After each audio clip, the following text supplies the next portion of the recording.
home ရင်ဆုံးကပန်းလေးကိုလိုချင်မိနေတယ်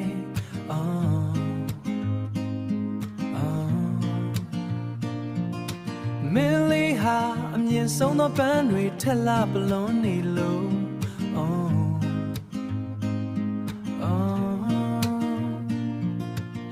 အလားဆုံးသောပန်းလေးမို့ကိုယ်တိုင်မခူးရဖူး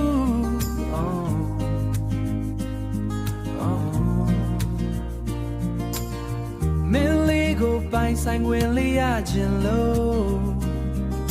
ချစ်ဆုံးလေးသိစေဖို့တခြင်းတွေဆိုဘဝချင်းချာနာနေလေနီနီလေးနေခြင်းနဲ့ငါမီချာနာခြင်းနဲ့နောက်ဆုံးနေရတွေ့တီအချိန်တိုင်းမင်းနာမဝေးပြန်နေမယ်လိပ်ပြလေးမင်းငွေတက်တွေနဲ့အသက်ဆက်ချင်နေသူပါမင်းလေးရှိအောင်နဲ့ပြေဆုံးမိကွယ်